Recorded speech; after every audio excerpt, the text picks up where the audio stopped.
시작. 여호와께서 말씀하시되 오라 우리가 서로 변론하자.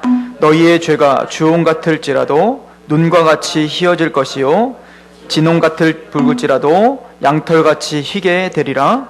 너희가 즐겨 순종하면 땅의 아름다운 소산을 먹을 것이요 너희가 거절하여 배반하면 칼에 삼켜지리라. 여호와의 입의 말씀이니라. 아멘. 우리 잠시 하나님 앞에 기도드립니다. 아버지여, 이 귀한 시간 우리가 주님의 말씀 앞에 섭니다. 하나님이여, 우리의 생각과 우리의 마음이 하나님의 말씀 앞에 겸손케 될 수 있도록 이 시간 붙잡아 주시옵소서.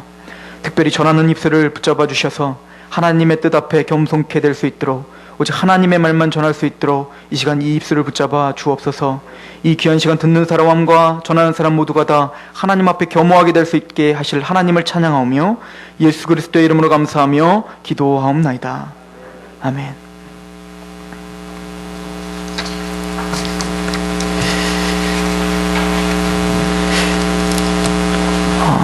하나님의 사람이었던 에브라함 링컨 대통령이 이런 이야기를 했다고 하죠. 만약에 나에게 도끼로 8시간 동안 한 나무를 베라고 한다면 나는 그 8시간에서 6시간을 도끼를 가는 걸로 내가 시간을 할애하겠다라고 이야기했습니다.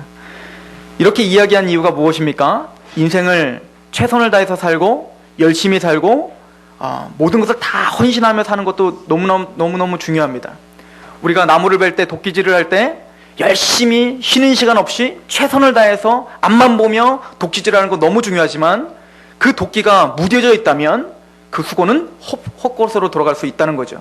그래서 에브라함 링컨에게 그 인생에 만약에 8시간 동안 이 도끼로 이 나무를 찍어버리라고 한다면 나는 6시간 동안을 도끼날을 가는데 사용하겠다고 한 말은 우리의 인생 속에서 최선을 다해서 일직선으로 달려가지만 한 번쯤은 우리의 인생을 돌아봐야 된다는 얘기예요.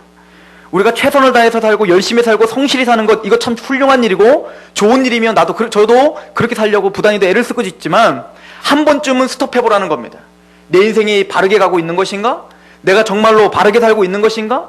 내가 왜 이렇게 살고 있는 것인가? 왜 나의 이 삶의 목적은 도대체 무엇인가? 오늘날 많은 사람들이 그렇게 열심히 살다가 모든 것을 잃어놓고 공허해서 자살을 하고 모든 것이 공허해서 우울증에 빠지는 이유가 무엇입니까? 그 도끼날을 갈지 않았기 때문에 그런 거야. 내가 왜 이렇게 사는지를 정리가 되지 않는 거야. 그냥 최선을 다해서만 살았던 겁니다. 우리는 한번 우리를 돌아볼 시간이 필요한 것을 성경은 말해주고 있습니다. 제가 역사책을 보니까 인조반정이라고 하는 단어가 나와요. 인조반정은 말 그대로 반란이 일어난 겁니다.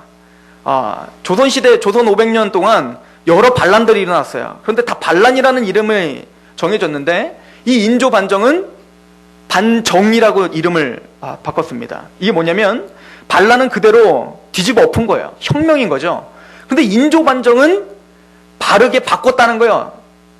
반대를 해서 바르게 돌려놨다는 뜻의 반정을 쓴 겁니다. 이 인조 반정이라고 왜 그랬을까요? 그래서 강해대군을 폐위시키고 그리고 인조를 올린 거거든요. 그래서 강해대군은 지금까지 세종, 태조 이런 조자와 종자를 붙여야 되는데 지금까지도 그것을 붙이지 않고 그냥 대군으로 남아있죠. 폭군이었다는 거예요. 근데 그 인조반정이 그 강해대군을 폐위시켰던 두 가지 명목이 있었는데 첫 번째 명목은 뭐냐면 이 강해대군이 나중에 실정을 해서 임목대비를 폐위시켜버리죠. 그래서 그 당시에 효를 그렇게 중요시 여겼던 그 유교 사상 가운데 있었던 그 조선 그 사상에는 그게 맞지 않았던 겁니다. 그래서 이 효를 하지 않았던 이 광해대군은 폐위시켜야 된다는 거야. 그리고 그거보다 더 강하게 주장했던 게 뭐였냐면 그 당시에 명나라죠. 중국. 그 명나라보다 후금에게 조금 더 마음을 뒀다는 거야. 왜 그랬냐면 광해대군은 임진왜란이 일어났을 때 선조를 대신해서 임진왜란을 다 평정하고 의병들을 복돋아주고 의병들을 힘을 줬던 사람이 바로 강해대군이에요. 그 어린 나이에 그 사람은 전국을 돌아다니면서 그 임진왜란을 수습하며 다녔단 말입니다. 그러다 보니까 다른 나라에 의해서 이 나라가 짓밟히는 아픔이 뭔지 알았고, 그리고 또 이 광해대군은 명나라가 와서 도와줬는데 오고 가면서 명나라가 그렇게 힘이 전력이 강하지 않다는 것을 보게 된 거예요. 이미 이제 지는 해구나라는 것을 직감하고 그 당시에 여진족이었던 그 후금이 명나라를 치려고 할 때, 전쟁이 일어났을 때 이 광해대군은 굉장히 실질적인 외교를 벌이죠. 그래서 단순히 명나라를 도와주는 게 아니라 후금에게도 마음을 두는 중간자의 어떤 외교를 하게 됩니다. 그런데 그것이 서인들에게는 마음에 안 들었던 겁니다. 왜냐하면 그 당시에는 사대주의가 강하게 있었단 말이에요. 명나라는 우리 아버지 나라이기 때문에 무조건 명나라를 도와줘야 되고, 명나라를 도와주지 않으면 우리는 뭔가 페루나인 것처럼 그렇게 느꼈던 그런 사고방식과 고정관념을 깨지 못했던 겁니다. 그래서 결론적으로 인조반정으로 바르게 돌이켰다라고 했지만 정말로 바르게 돌이켰는지 역사를 보면 현저히 그 반정이라는 말이 무색해지는 것을 알 수 있어요. 나중에 어떻게 됩니까? 광해대군이 봤던 것처럼 후금이 나중에 청나라를 세워서 명나라를 대파시킵니다. 그러면 이 명나라를 대파시킨 이 청나라는 누가 괘씸할까요? 조선이 괘씸한 거예요. 그래서 그 인조반정을 성공시킨 그 인조의 대신들을 너무너무 싫어하게 된 겁니다. 그래서 나타난 게 뭡니까? 병자호란인 거야. 엄청난 재앙이 조선 바닥에 또 떨어지기 시작한 겁니다. 그래서 나중에는 인조가 어떻게 했습니까? 그 청나라의 황제 앞에서 무릎을 꿇는 그런 어마어마한 사건까지도 일어나게 된 것입니다. 이게 진짜 바르게 세운 겁니까? 아니면 이것이 잘못된 겁니까? 모르겠어요. 그러나 그 당시에 서인들, 광해대군을 몰아붙였던 그 서인들은 어떤 마음이 있었을까요? 이것이 옳다라고 생각했다고요. 그것이 옳다라고 생각했어요. 그 고정관념을 그 누구도 깰 수가 없었어요. 아무리 실질적으로 봐라. 지금 후금이 지금 드러나고 이 사람들은 지금 강력해졌고 명나라는 지금 쇠퇴하기 때문에 우리가 명에게만 그런 어떤 사대주의적인 고정관념을 깨지 못하면 우리나라는 망한다라고 하는 광해대군의 말이 씨알도 먹혀 들어가지 않은 거예요. 왜죠? 그만큼 사람의 고정관념은 깰 수가 없는 거야. 이것이 깨지질 않는 겁니다. 나중에 병자호란이 일어나고 그리고 훗날 역사가 기록할 때 광해대군이 옳았구나를 우리는 평가할 뿐인 거예요. 그렇다면 우리는 이런 역사를 배우는 이유가 뭡니까? 우리 학교에서 초등학교, 중학교, 고등학교 때 역사를 가르쳐주는 이유가 뭐죠?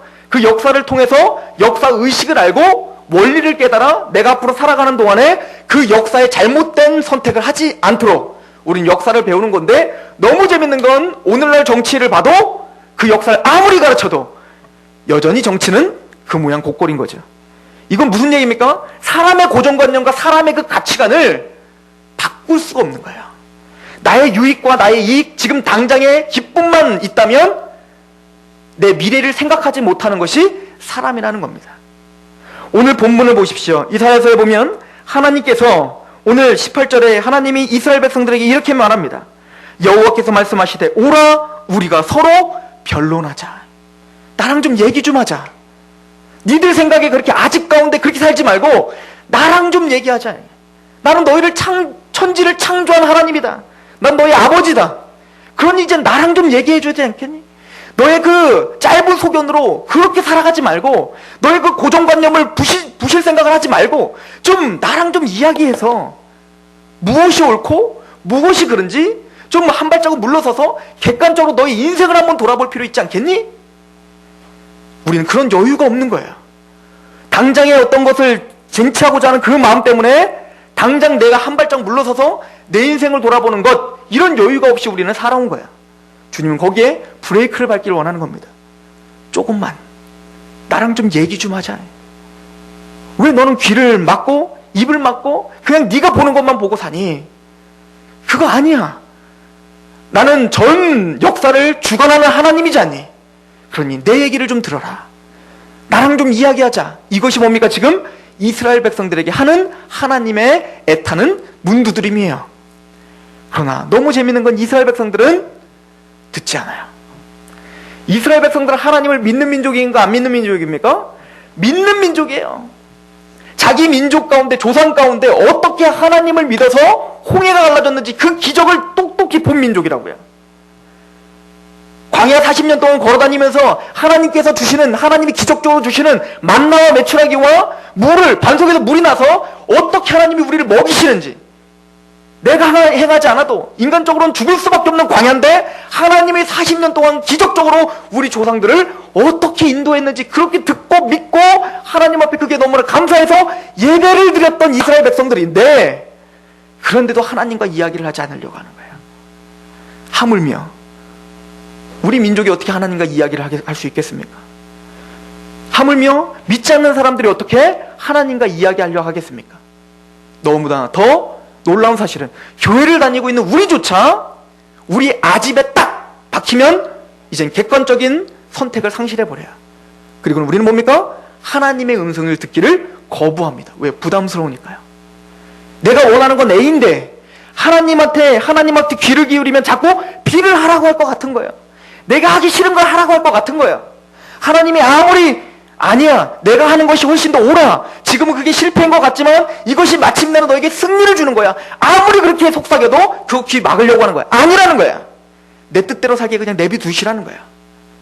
이것이 지금 우리의 모습이라고 하나님은 가슴을 치며 우리에게 말하는 거예요. 나의 백성들아, 나랑 와서 제발 나랑 좀 변론하자. 물어볼 것이 있으면 나한테 한번 물어봐. 궁금한 게 있으면 나한테 물어봐. 마음에 답답한 게 있니? 내가 안 믿어지니? 그럼 왜 안 믿어지냐고? 왜 나에게 보여주지 않냐고? 나에게 말해봐. 왜 너는 내 음성을 들으려고 하지 않니? 왜 너는 나의 사랑을 느껴보려고 하지 않니?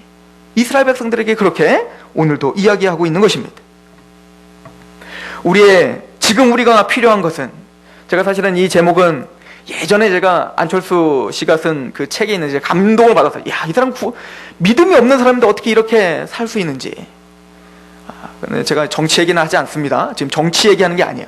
우리가 진천에 가서 너는 누구를 지지하니? 그래서 저는 아직 모르겠어요. 뭐 그랬더니 얼굴색이 변하시더라고요, 우리 아버지가. 그래서 더 이상 저는 정치 얘기하지 않기로 했는데, 하여튼 이분은 보니까 참 그렇게 정직하게 살 수가 없는 거예요. 그런데 그분이 지적한 것보다도 우리에게 진짜 지금 필요한 것이 뭔지, 저는 성경에서 하나님이 천지를 창조하시고 나를 조성하시는 하나님이 지금 우리에게 필요한 것이 뭔지 우리에게 말해주고 있구나. 첫 번째는 우리를 객관적으로 바라볼 수 있는 눈이 필요하다는 거예요. 우리가 얼마나 객관적으로 우리를 바라보지 못하는 한 곳에 치우쳐 있는 사람인지를 성경 우리에게 바라보라는 거예요. 우리 로마서를 잠깐 보시면 이렇게 써 있습니다. 로마서 3장을 한번 보십시오.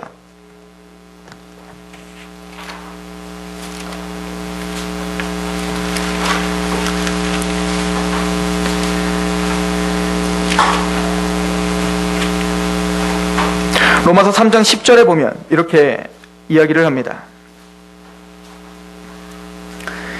기록된 바 의인은 없나니 하나도 없으며 깨닫는 자도 없고 하나님을 찾는 자도 없고 다 치우쳐 함께 무익하게 되고 선을 행하는 자는 없나니 하나도 없도다.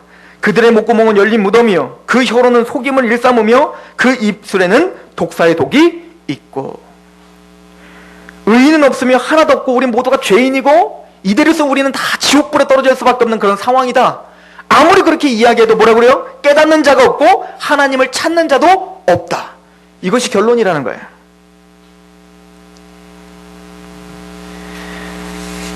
제가 요즘에 저는 뭔가 검사를 하면 겁나요. 또 뭐가 있을까봐. 근데 저만 그런 줄 알았더니 이제 한 40 넘으신 우리 집사님들은 거의 저보다 강하면 강하지 덜하진 않더라고요. 뭔가 병원 가기를 무서워해. 나쁜 소리 들을까봐. 뭔가 정기 검진을 받으면 겁나는 거예요. 저희 아버지도 그렇게 보건소에서 뭐 해준다고 아무리 이렇게 해도 죽어도 안 가시는 거예요. 죽어도 안 가. 뭐 가라고 뭐 안 가면 안 된다고 뭐 아들내미가 이렇게 된 거 뭐 안 보이냐고 뭐 이렇게 아무리 설명을 해도 죽어도 안 가시는 거예요. 이 고집을 꺾을 수가 없어요. 근데 그 이유가 뭐냐면 겁나는 거예요. 두려운 거예요. 병원 가기가 두려워. 내가 지금 암에 걸렸다고 할까봐, 내가 지금 뭔가 걸렸다고 할까봐 겁나서 그 앞에 자기 몸을 보이기를 두려워하는 거야. 그러나 우리가 뭔가 병이 치유되기 위해선 자기를 적나라하게 한번 드러내줘야 돼요. 아픔을 겪어야 된다고요.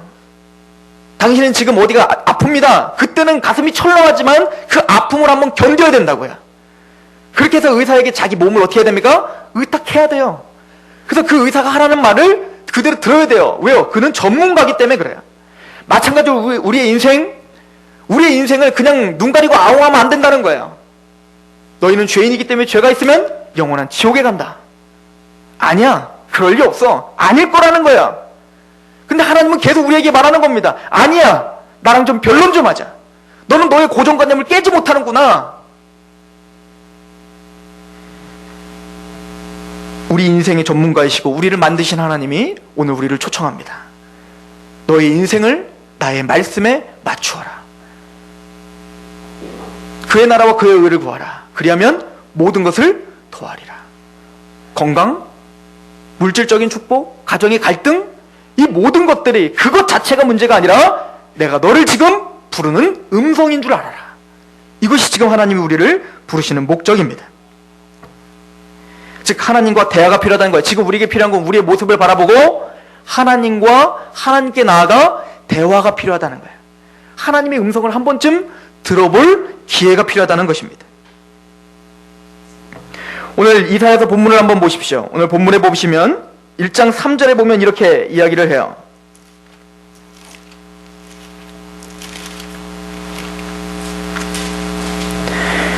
이사야서 1장 3절, 소는 그 임자를 알고 나귀는 그 주인의 구유를 알건만은 이스라엘은 알지 못하고 나의 백성은 깨닫지 못하는도다 하셨도다. 강아지도 소도 그 임자를 알아본다는데 우리 인간만큼은 임자를 알아보지 못한다는 거예요. 그 하나님을 알아보지 못하고 하나님 앞에 자기의 귀를 기울이지 못한다고 지적하고 있는 거죠. 하나님을 제대로 알지 못하고 드리는 예배는 헛된 예배입니다. 이것은 교회 밖에 있는 사람뿐만 아니라 교회에 있는 저와 여러분들도 마찬가지인 거예요. 우리가 최선을 다하고 성심을 다하고 열심을 다해서 교회를 다닌다 할지라도 이것이 하나님을 알고 드리는 예배인지 복음을 깨닫고 드리는 예배인지 아닌지는 이 예배를 하나님 받으시는지 안 받으시는지의 중요한 갈림길이 될 것입니다. 그래서 우리가 먼저 해야 될 건 뭐냐면 열심을 내는 것도 중요하지만 그 전에 먼저 하나님을 바로 아는 거예요. 하나님을 알기 위해서는 어떻게 됩니까? 하나님은 예수 그리스도를 통해서 우리에게 하나님을 알리셨다라고 말합니다. 빌립이라고 하는 제자가 예수님에게 말합니다. 예수님, 하나님을 나에게 좀 보여주십시오. 아버지를 나에게 보여주세요. 그때 빌립이 뭐라고 합니까? 내가 너희와 오랫동안 있었는데 누구를 또 보이라느냐? 나를 본즉 아버지를 보았느니라. 우리는 하나님을 볼 수 없는 사람이에요. 하나님을 볼 수도 없고 하나님 음성을 들을 수도 없는 무지한 사람들이라고요. 그래서 하나님은 우리에게 특별하게 하나님을 알려주시고 하나님을 알게 하셨는데 그게 누구라는 거예요? 예수님을 통해서 알게 해주셨다는 거예요. 히브리서 1장 1절에 보면 이렇게 써 있습니다. 옛적에는 우리 조상들에게 여러 부분과 여러 모양으로 우리에게 보여주신 하나님이 라고 써 있어요. 이 얘기는 구약시대를 보세요. 하나님을 뭘로 통해서 알려주셨어요? 직접 음성도 주시고 또 홍해를 가르는 역사를 통해서도 보여주시고요. 큰 기적들을 통해서 우리에게 보여주셨단 말이에요. 예를 들어서 여러분들 안 믿는 가족들과 안 믿는 사람들과 함께 걸어가고 있는데 저 서해대교가 끊어져 버린 거예요. 뒤에는 북한군이 따라와요. 근데 그 넓은 바다가 있는데 건널 수가 없는 겁니다. 그래서 제가 성경책을 들고 하나님 아버지 우리가 지금 죽게 생겼으니 우리에게 구원을 주십시오. 그리고 성경책 확 집어 던졌더니 갑자기 바다 확 갈라지면서 우리가 같이 쫙 걸어가더라. 그러면 안 믿는 여러분들의 가족들과 친구들이 다 하나님을 믿겠어요, 안 믿겠어요? 믿을 거 아니에요. 그거 좀 보여달라는 거예요. 그게 안 보여서 내가 못 믿겠다는 거 아닙니까? 근데 하나님은 그거 해보셨다는 거예요. 이스라엘 백성들이 그거 해봤다는 거예요. 그랬던 이스라엘 백성들, 홍해가 갈라지는 그 기적을 봤던 이스라엘 백성들이 진짜 믿음이 생겼던가요? 생기지 않았다가 출애굽기가 우리에게 말해주는 거예요. 그 기적을 볼 때는 하나님이 정말 살아계시군요 라고 말하다가 당장 물이 없어 내가 목마르니까 하나님을 원망하고 하나님을 믿지 못하겠다는 거예요. 지금 당장 내가 배고프면 만나를 내려주시기 전에 하나님 내가 배고프니 하나님 없다는 거예요. 하나님이 다 해보셨다는 거예요. 우리 인간의 그 고정관념은 기적으로 깨지는 것이 아니라는 거예요. 그래서 하나님이 우리에게 말씀하시는 방법을 새롭게 하셨는데 히브리서 1장 2절에는 그래서 마지막 날엔 그의 아들을 통하여 우리에게 말씀하시기로 작정하셨다. 그래서 예수님을 만나면 우리가 뭔가 본 게 아니거든요. 기적을 본 게 아니에요. 뭔가 우리가 다 이해된 게 아니에요. 그런데 그 복음을 들었을 때 복음을 들어보니 내 안에 그게 그냥 믿어지더라. 그 고린도전서 1장에 왜 그랬는지 하나님이 그거에 대해서 이야기해요. 많은 사람들은 그 당시 헬라인들은 지혜를 찾고 유대인들은 표적을 찾는다는 거예요. 표적이 뭐죠? 보여줘봐. 지혜를 찾는다는 건 뭐죠? 이해시켜봐. 그래서 이 세상 사람들은 다 뭘 찾는다는 거예요? 두 가지를 찾는다는 거예요. 보여줘봐라, 아니면 이해시켜봐라. 내가 이해가 돼서 안 믿고 보여지지 않아서 못 믿겠다는 거거든요. 그런데 고린도전서에 바울이 뭐라고 하냐면, 나는 그리스도의 십자가 외에는 전하지 않는다.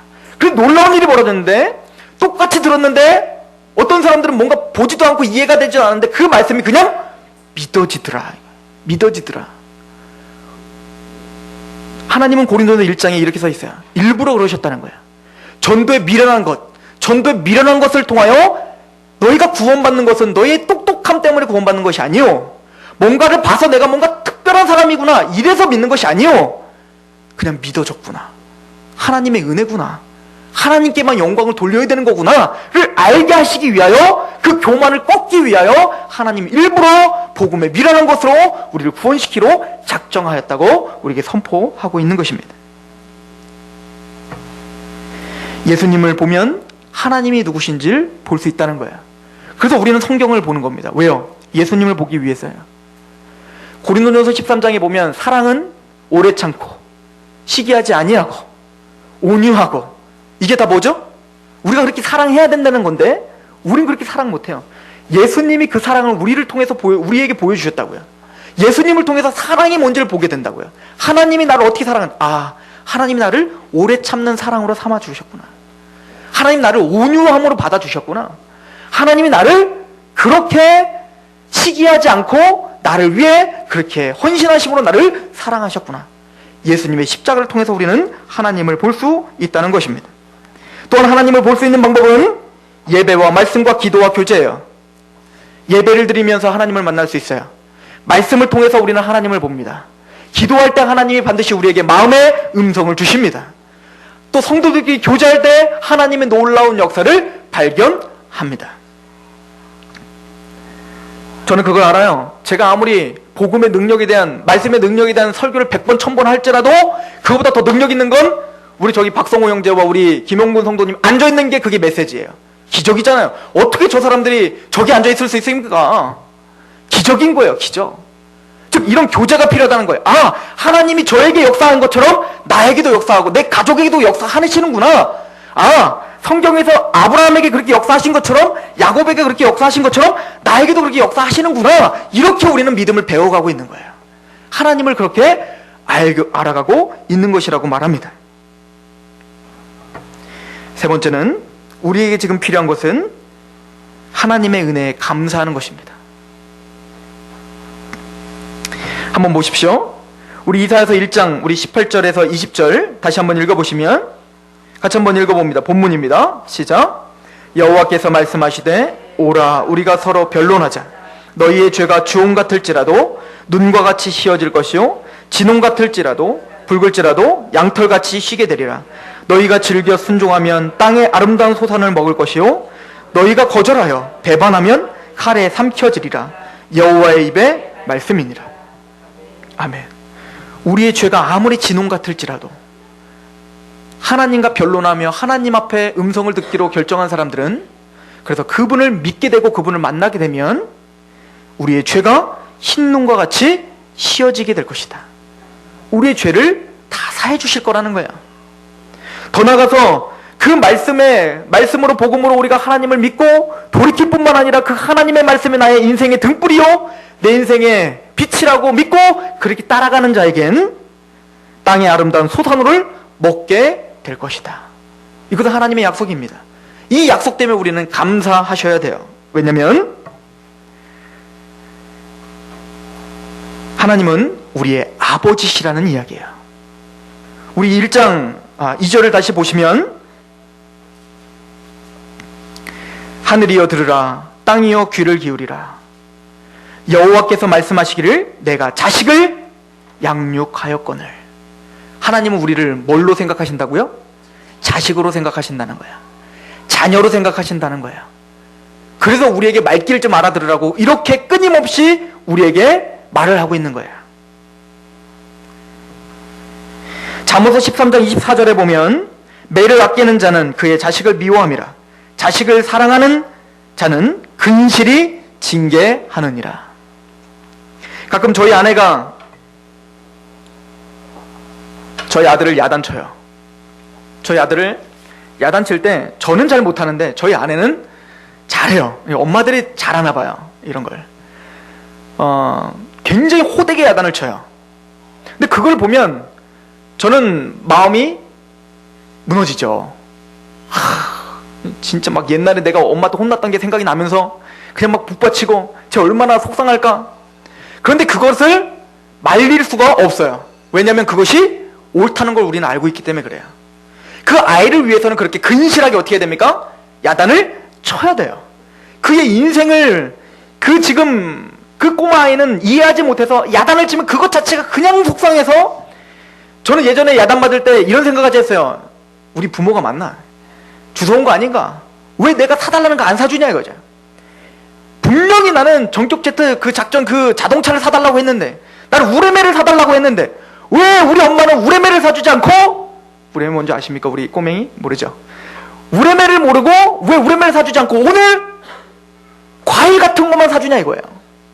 나는 우리 학교 앞에 있는 폴로 같은 그런 불량식품만 먹고 싶은데 그거 먹으면 우리 엄마는 화가 나서 왜 내가 하려고 하는 건 다 못하게 하냐 이거야. 그때는 이해를 못했지만 지금 돌아보면 이해가 가요. 이게 무엇입니까? 하나님이 우리를 자녀로 삼아주시고 인격적인 관계로 우리를 하나님 앞에, 하나님 편으로 인도하시되, 그 인도하시는 방법에는 고난도 있을 수 있고 고통도 있어요. 그 고통과 고난은 우리에게 지금 사인을 주시는 겁니다. 나에게 돌아와라 이거야. 그 사인을 들으시는 저와 여러분이 되기를 소망합니다. 그럴 때 하나님 앞에 돌아올 때 하나님이 우리의 인생을 다시 계획하게 하실 것입니다. 하나님 다시 우리에게 눈을 밝히실 거예요. 그래, 그래서 그랬구나. 그래서 그랬구나. 그리고는 우리에게는 알 수 없는 평안이 찾아올 거야. 하나님이 그렇게 나를 인도하신 것처럼 앞으로 나를 더더욱 힘있게 인도하시려. 왜? 내 아버지니까. 가장 좋은 것을 주시는 아버지시니까. 여러분, 저희 어머니가 항상 저에게 하는 얘기가 있어요. 항상 미안하다는 거예요, 저한테. 저희 자녀들한테 미안하다는 거예요. 왜냐면 저희 부모님은 항상 부부싸움을 했거든요. 부부싸움을 너무 심하게 해갖고요. 저희 가게가 창문이 몇 개나 깨진 게 한두 번이 아니에요. 제가 그걸 맨날 봤으니까요. 그걸 보면서 저희 누나는 나중에 이제 너무 부부싸움을 하니까 나중에는 이제 이골이 났는지 저는 겁나잖아요. 어린아이는 부부싸움을 하면 겁이 납니다. 그런데 저희 누나는 이제는 한 고등학교 되니까 이제는 벌써 부부싸움 딱 시작하면 이제 딱 이어폰을 끼고 딱 고개를 딱 이제 이불을 딱 덮고 자기 시작하죠. 근데 저희 어머니가 뒤늦게 요즘에 신학 공부를 하시면서 상담학을 공부하고 계시는데, 그 상담을 공부하면서 어렸을 때에 부모들의 그 영향력이 대단하고 그것 때문에 어떻게 아이들의 자녀가 삐뚤어질 수 있는지에 대해서 연구를 하다 보니까 우리한테 너무 미안하신 거예요. 그러지 말라고 해도 너무 미안하다는 거야.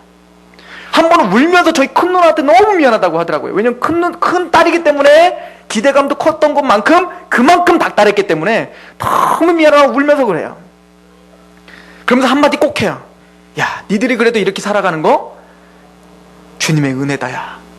그래도 이렇게 싸우면서 하나님 앞에 기도하고 하나님께 매달려서 하나님이 이렇게 크게 해줬구나. 이것 때문에 진짜 저희 어머니는 너무너무 감사합니다. 여러분들 뉴스를 보세요. 저희 아내랑 저는 그런 얘기까지 했어요. 딸 나기 겁난다. 야. 딸 어떻게 나냐. 근데 남은 또 낳아야 되잖아요. 그래서 기도하셔야 돼요. 우리 인간은요, 우리 자녀들을 정말 최선을 다해서 섬기고 싶고 그거를 정말 다 주고 싶고 보호해주고 싶지만 한계가 있더라고요. 속수무책이에요. 어떤 사건이 벌어지면 거기에 대해서 우리는 안절부절하고 눈물만 흘릴 뿐이지 그를 내가 지켜줄 수 없음이에요. 내 건강 내가 지킬 수 없더라고요. 시편 이사야서 49장에는 이렇게 말하고 있습니다. 여인이 어찌 그 젖먹는 자식을 잊겠으며 자기 태에서 난 아들을 긍휼히 여기지 않겠느냐. 그들은 혹시 잊을지라도 나는 너를 잊지 아니할 것이라. 내가 너를 내 손바닥에 새겼고 너의 성벽이 항상 내 앞에 있나니. 인간의 부모는 혹시나 자녀를 잊을 수 있다는 거야. 내가 뭐 재밌는 거 있으면 막 맛있는 거 먹으면 가끔은 잊을 수 있다는 거야. 어디 여행 가면 가끔은 가정은 다 잊어버리고 나는 여기에만 몰두하겠어 이럴 수 있다는 거야. 그러나 하나님은 우리를 향한 사랑이 그렇지 않다는 거야. 그 하나님 앞에 여러분들의 자녀를 맡기십시오. 그 하나님 앞에 여러분들의 건강을 맡기시란 말입니다. 그 하나님 앞에 여러분들의 가정과 인생을 맡기시란 말입니다. 그분은 여러분들의 부모십니다. 그분은 여러분들의 아버지십니다. 이것 때문에 우리는 오늘 하나님 앞에 감사하는 것이 필요하다는 거예요. 여러분들, 천지를 창조하셨다는 말이 별로 와닿지 않죠? 여러분들, 제가 여러분들 1조 드릴게요. 1조. 그럼 별로 안 기쁘잖아요. 이게 왜죠? 감이 안 잡혀서 그래요. 1조가 뭔지. 근데 만약에 누가 100만 원 줄게, 엄청 기쁘잖아요. 왜? 100만 원 할 게 딱 생각나거든요. 100만 원 하면 그냥 기가 막히게 기분 좋은 거예요. 근데 1조, 그럼 이게 감이 안 잡혀서 이게 기쁘질 않은 거예요. 1조가 뭔데? 이거 그죠? 마찬가지로 우리가 하나님의 사랑을 왜 못 느낍니까? 그 하나님의 사랑이 너무 크기 때문에 우리가 느낄 수가 없어요. 여러분들, 천지를 창조했다. 이 말이 어떻게 우리가 이해가 됩니까? 우리는 바닷속에 뭐가 사는지도 몰라요. 얼마 전에 TV를 보니까 우리나라를 경유해서 날아다니는 새가 있는데 그 새가 무슨 저기 어디 우리나라 홍도랑 어떤 거기 섬에 자주 안착한대요. 근데 거기에 있는 새가 미등록된 새들이 많다는 거예요. 아니, 새조차도 이게 무슨 새인지도 모르는 판국에 천지를 창조하시고 전 우주를 창조하신 하나님, 이게 어떻게 우리가 납득이 되냐고요. 근데 다윗이 뭐라고 고백하냐면, 내가 하늘에 별을 보고 달을 보니 자기가 얼마나 무가치하고 자기가 얼마나 먼지 같은 존재인지를 알게 되더라는 거야. 우리 서산 땅에서 자기의 인지도를 생각해 보십시오. 전국에서 나를 생각해 보세요. 내가 서산을 오늘 뭐 기경길을 떠나든지 안 떠나든지 이 서산이 알게 뭐예요? 우리나라에서 내가 죽건 말건, 이 우리나라에서 나에게 내가 죽건 말건 알게 뭐예요? 이명박 대통령이 죽어야 조금 와 그러지. 전 세계적으로는 보세요. 싸이가 좀 죽어야 와 그러지. 우리가 죽으면 전 세계가 알게 뭐냔 말이에요. 전 우주를 한번 보십시오. 전 우주에 우리나라는 우리 지구는 뭡니까? 먼지만도 못해요. 그 먼지만도 못한데 우리는 또 거기에 또 먼지만도 못한 존재들이에요. 그런데 그 전 우주를 창조하신 하나님이 저랑 여러분들 사랑한대요. 이게 어떻게 느껴지냐고요. 다윗은 근데 그걸 느껴요. 달을 보고 별을 보니 인자가 무엇이간데 저를 이토록 생각하십니까? 이것 때문에 감격하고 울 수 있는 사람이 성도라는 거예요. 크리스찬이라는 거예요. 여러분, 그 천지를 창조하신 하나님이 오늘 우리에게 말하는 겁니다. 나에게 와서 나랑 좀 얘기 좀 하자. 죄가 있으면 그냥 지옥 보내면 끝이에요. 천지를 창조하신 하나님이 우리한테 그렇게 매달릴 이유가 없다고요. 천지를 창조하신 하나님이 우리의 모든 삶을 시시콜콜하게 너 그렇게 하면 안 돼 그렇게 할 필요 없다고요. 그냥 불 건너 불 구경하듯 죄 졌으니까 지옥 가 그럼 되지 뭐 끝. 공의대로 하면 그거라고요. 그런데 그 하나님이 지금 우리에게 어떻게 하는 거예요? 죄 많은 우리에게 얘기 좀 하자. 저는 이것이 하나님이 우리를 어떻게 사랑하시며 우리를 바꾸시되 어떻게 바꾸실지 확증을 주는 저는 메시지라고 생각해요. 제가 존경하는 우리나라 역사 장군 중에 제일 존경하는 장군이 한 명 있어요. 그 장군이 누구냐면 개백이에요. 개백. 아세요? 개백? 이 백제를 위해서 자기의 목숨을 바친 개백 아닙니까? 근데 이 개백이 왜 훌륭하냐면 나중에 이제 황살벌에서 아주 그냥 장렬하게 전사를 하지 않습니까? 그때 모든 전투의 마지막을 하면서 5,000명밖에 자기 병사가 없는 거예요. 5,000명. 그런데 지금 신라와 그 연합군은 5만 명의 대군을 끌고 오는 겁니다. 그때 이 개백이 이 모든 병사들에게 목숨을 걸고 싸우도록 독려를 해야 돼요. 그럴 때 말로만 너희들은 다 우린 죽을 수 있어. 너희가 죽으면 너희 가족들 다 죽는 거야. 어차피 죽는 거야. 그러니까 너희가 최선을 다해 싸워. 이렇게 한다고 되겠습니까? 도망가지? 5만인데? 근데 개백이 어떻게 합니까? 자기의 처와 자식들을 죽여요. 그리고 나와 함께 갈 사람은 가자. 그때 그 5,000명이 모두가 다 목숨을 바치며 개백과 같이 가는 거예요. 왜죠? 이분을 따라가면 뭔가 있다요. 이런 확고한 신념과 이런 확고한 믿음으로 지금 전쟁에 나가니 나는 이와 함께 죽어도 여한이 없다는 거예요. 하나님이 우리를 살리되 여러분들을 하나님의 백성대로 만들되 단순히 나와서 얘기 좀 하자 이걸로 끝나는 게 아니라 나와 함께 얘기를 하자를 할 때 자기 아들을 죽이기까지 하셨다고요. 나를 살기로 작정하신 거예요. 그 약속을 지키기로 작정하셨다고요. 그래서 저는 하나님과 함께 할 마음이 있는 거야. 자기 아들을 내어주기까지 했는데 도대체 더 좋은 것을 주시지 않겠느냐. 이 하나님의 약속의 말씀을 믿을 수밖에 없는 거예요. 저와 여러분들의 인생 하나님의 말씀에 의탁하시기 바랍니다. 그 살아계신 하나님 앞에 우리의 삶을 한번 들여보십시오.